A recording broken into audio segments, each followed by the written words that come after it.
नमस्कार। आज के वीडियो में हम लेकर आए हैं प्रखर कार्य पुस्तिका हिंदी कक्षा 8, इसमें कार्यपत्र 91 से लेकर 95 तक है। तो वीडियो शुरू करने से पहले अगर आप हमारे YouTube चैनल पर नए हैं तो चैनल को सब्सक्राइब करें, वीडियो को लाइक करें और शेयर करें। पढ़ते हैं कार्यपत्र 91। दक्षता है विधा परिवर्तन कर लिख पाना। तो पहला प्रश्न है, दी गई कविता की पंक्तियों को पढ़कर उन्हें कहानी के रूप में लिखिए। तो एक कविता है जिसे पढ़ते हैं। मैं घमंडों में भरा ऐंठा हुआ, एक दिन जब था मुंडेर पर खड़ा, अचानक दूर से उड़ता हुआ एक तिनका आँख में मेरी पड़ा। मैं झुझक उठा हुआ बेचैन सा, लाल होकर आँख भी दुखने लगी। मूठ देने लोग कपड़े की लगे, ऐंठ बेचारी दबे पाँवों भागी। जब किसी ढब से निकल गया तिनका, तब समझने यों मुझे ताने दिए। ऐंठता तू किस लिए इतना रहा, एक तिनका है बहुत तेरे लिए। अब इसको कहानी के रूप में लिखना है। तो जैसे यहाँ लिखते हैं कि एक दिन मैं घमंड से भरा अपनी छत की मुंडेर पर खड़ा था, तब अचानक हवा के साथ एक तिनका मेरी आंख में गिर गया, जिससे मैं परेशान हो गया। मेरी आंख रगड़ने से लाल हो गई। जिन लोगों को मैं घमंड में ऐंठ दिखा रहा था, वो ही लोग आकर मेरी आंख की देखभाल करने लगे। उनके व्यवहार को देखकर मेरा घमंड चूर चूर हो गया। तिनका निकलने के बाद समझ में आया कि हम किस बात का घमंड करते हैं। एक छोटे से तिनके ने मेरा घमंड दूर कर दिया और ऐंठ भी दूर हो गई। इसके बाद दूसरा है, क्या कभी तुम्हारी आंख में कुछ गिरा है, उसे निकालने के लिए तुमने क्या प्रयास किए, लिखिए। तो आपकी आंख में अगर कुछ गिरा है तो आप उसको यहाँ लिख सकते हैं। जैसे, हाँ, एक बार विद्यालय से घर आते समय तेज़ हवा से एक छोटा सा कचरा मेरी आंख में गिर गया था और घर आकर आंख को पानी से बार बार धोया, जिससे आंख से कचरा निकल गया और मुझे आराम मिला। तो आपके भी आंख में कुछ गिरा हो तो उसके बारे में आप यहाँ लिख सकते हैं। इसके बाद कार्यपत्रक 92 है। इसमें लिखा है, दक्षता है पत्रिका या दीवार पत्रिका के लिए सूचना लिख पाना। तो यहाँ एक जो सूचना दी गई है, कोटा विश्वविद्यालय कोटा है, उसके बारे में यहाँ दी गई है। तो यहाँ प्रश्न बनाए गए हैं कि यह खबर किसके द्वारा प्रकाशित की गई है। तो यह कोटा विश्वविद्यालय कोटा के द्वारा प्रकाशित करवाई गई है। उसके बाद इस खबर में किसके बारे में सूचना दी गई है। तो इस खबर में है पुस्तक मेले के बारे में सूचना दी गई है। उसके बाद तीसरा प्रश्न, आप भी अपने स्कूल में आयोजित होने वाले शिक्षक दिवस उत्सव की सूचना तैयार कीजिए। तो शिक्षक दिवस में कोई उत्सव मनाना है तो उसके ऊपर आप एक सूचना तैयार कीजिए। तो इसमें देखें, जैसे अपने स्कूल का नाम लिखना है पहले, जैसे राजकीय उच्च प्राथमिक विद्यालय किशनपुरिया, आमेट, राजसमंद, और क्रमांक है जो भी वो क्रमांक लिख देंगे। जैसे राव प्रावी 2023/01। दिनांक है, आप जैसे शिक्षक दिवस 5 सितंबर को मनाया जाता है तो उससे पहले का ये सूचना बनानी है, तो 10/8/2023। इसके बाद शिक्षक दिवस सूचना, ये एक इसकी जो मुख्य जो सूचना है इसको यहाँ लिखेंगे। फिर लिखेंगे नीचे, सभी को सूचित किया जाता है कि दिनांक 5 सितंबर 2023 को स्थानीय विद्यालय में शिक्षक दिवस धूमधाम से मनाया जाएगा, जिसमें विभिन्न प्रतियोगिताएं, भाषण आदि कार्यक्रम आयोजित किए जाएंगे। जो प्रतिभागी भाग लेना चाहते हैं वो आज ही अपना पंजीकरण प्रभारी के पास अवश्य करवा लें। इस कार्य में सभी सादर आमंत्रित हैं। धन्यवाद। और नीचे प्रधानाध्यापक यहाँ सील लग जाएगी और साइन हो जाएंगे और विद्यालय का नाम यहाँ लिख देंगे। तो ये एक सूचना बन जाएगी। इसके बाद कार्यपत्रक 93 है। इसमें है, दक्षता है गद्यांश पद्यांश को पढ़कर समझ के साथ प्रश्नों के उत्तर दे पाना। तो पहला इसमें है, दी गई कविता को पढ़कर प्रश्नों के उत्तर लिखिए। तो है, शुद्ध हवा और पानी शुद्ध खा पी बन गए गौतम बुद्ध। बोले सभी प्रेम से रहो, नहीं चाहिए हमको युद्ध। किंतु मिलावट का घी खा हम सब ने यही है ही सीखा। बात बात पर होना क्रुद्ध, बात बात पर करना युद्ध। शुद्ध हवा दो पानी शुद्ध, हम भी बन जाएं गौतम बुद्ध। तो ये कविता है, इसको पढ़कर प्रश्नों के उत्तर देने हैं। पहला प्रश्न, कविता के अनुसार मिलावट का घी खाकर हमने क्या सीखा है?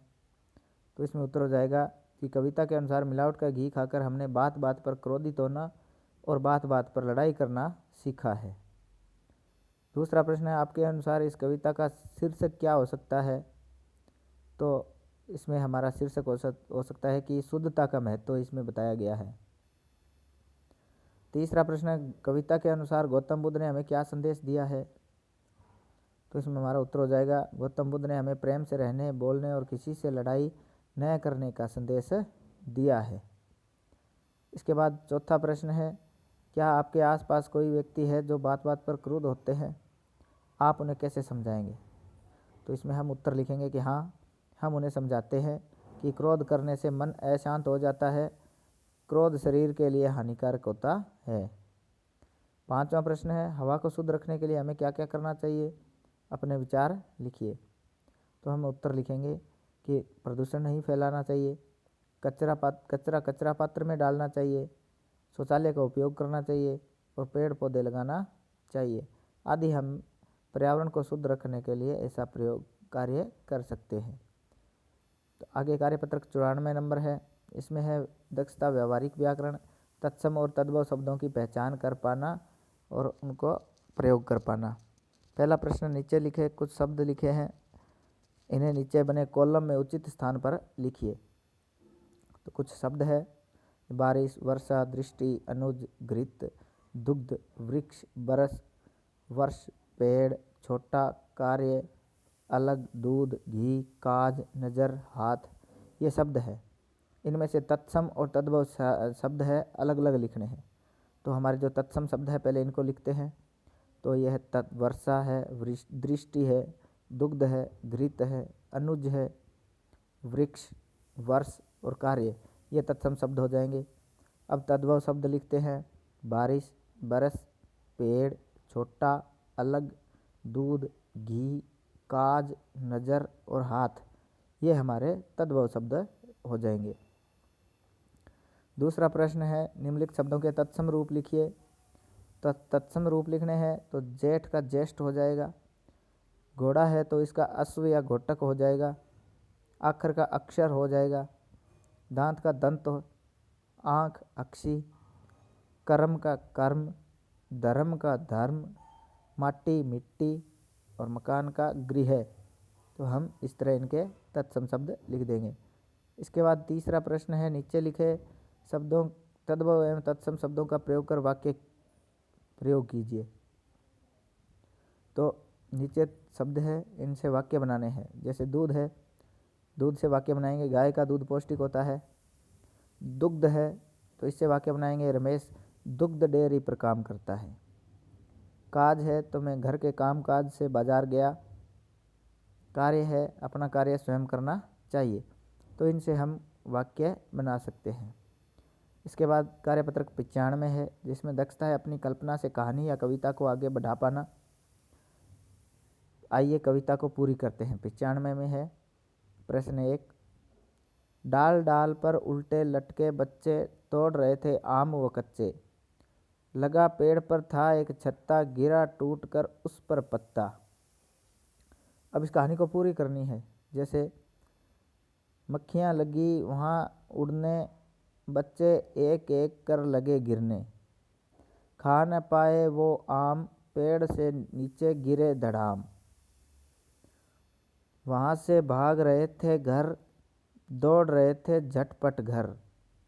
फिर है, आया गड्ढा गिरे धड़ाम, नहीं खा पाए कच्चे आम, घर पहुंचकर किया विश्राम, तब जाकर आया सबको आराम। तो इस तरह हम इस कहानी को, कविता को आगे बढ़ाते हुए पूरी करेंगे। इसके बाद आकलन 17 है, जिसमें है चिड़िया शब्द का बहुवचन है। तो 4 विकल्प है, चिड़िया, चीड़िया, चीड़ी या चिड़ैया। तो हमारा उत्तर होगा चिड़िया। तो इसको शुद्ध शब्द है, बहुवचन है, तो इसको सही करेंगे। दूसरा प्रश्न है, तेज का विलोम शब्द छांटिए। तो तेज का विलोम होगा धीमा। तो इसको जो हमारा विकल्प है इस पे सही का निशान लगाएंगे। नदी को और क्या कहते हैं? वनिता, सरिता, गरिमा या लालिमा? तो नदी को सरिता कहते हैं। उसके बाद चौथा है पानी पानी होना मुहावरे का अर्थ वाला मुहावरा है। आंखें दिखाना, आंखें तैरना, आंखें चुराना या आंखें न मिलाना? तो पानी पानी होने का अर्थ होगा आंखें न मिलाना। पांचवा प्रश्न है निम्न कविता की दो पंक्तियों को अपने वाक्यों में बढ़ाकर लिखिए। कितनी लंबी है सड़क, कितना ऊंचा है पहाड़, कितनी छोटी है चिड़िया, कितना पेड़ है कितना बड़ा। तेज कितनी है नदी, पत्थर कितना गोल है, घास है कितनी हरी, फूल कितना लाल है। अब इसको अपने शब्दों में आगे बढ़ाना है। जैसे कितना सुंदर है बगीचा, कितनी हरी घास है, कितना सुंदर है मौसम, कितनी सुंदर शाम है। तो इस तरह हम इस कविता को आगे और बढ़ाते जाएंगे। इसके बाद हमारा प्रश्न है छठा, कविता के मूल भाव को अपने शब्दों में लिखिए। तो इसमें आएगा कविता की पंक्तियों के माध्यम से छोटे और बड़े के अंतर को समझाया गया है। कविता को आगे बढ़ाकर दो पंक्तियां लिखिए। तो हो जाएगा कितना छोटा है चूहा, है बिल्ली कितनी बड़ी, कितनी छोटी है सुई, है कितनी बड़ी घड़ी। तो इस तरह हम कविता को और आगे बढ़ाते जाएंगे। उसके बाद आठवां प्रश्न है बाल कवि सम्मेलन के आयोजन के लिए सूचना पट की एक सूचना तैयार कीजिए। तो पहले जैसे हमने शिक्षक दिवस पर एक सूचना लिखी थी, उसी तरह बाल दिवस पर एक सूचना लिखनी है। जैसे स्कूल का नाम हो जाएगा जो भी है, तो स्कूल का नाम ऊपर लिख देंगे, क्रमांक हो जाएगा, दिनांक हो जाएगा, फिर बाल कवि सम्मेलन है उसके अंदर लिखेंगे सभी को सूचित किया जाता है कि स्थानीय विद्यालय में दिनांक 10/9/23 को, जैसे तारीख आप कुछ भी जैसे जब कार्यक्रम आयोजित कर रहे हो वो तारीख लगा सकते हैं, लगाएंगे। को विद्यालय परिसर में बाल सभा बाल कवि सम्मेलन का आयोजन किया जाएगा जिसमें आप सभी ज़्यादा से ज़्यादा पधारें। धन्यवाद प्रधानाध्यापक। तो इस तरह हम सूचना पट पे एक सूचना तैयार कर सकते हैं। इसके बाद 9वां प्रश्न है पहाड़, पेड़, नदी, पत्थर, पुष्प, वर्ण शब्दों में तत्सम और तद्भव शब्दों को अलग करके लिखिए। इन शब्दों में से हमारे जो एक पुष्प है और एक वर्ण शब्द है ये तत्सम शब्द है, और पहाड़, पेड़, नदी और पत्थर ये तद्भव शब्द की श्रेणी में आते हैं। तो हमारा आज का ये कार्यपत्रक यहाँ पूरा हुआ। धन्यवाद।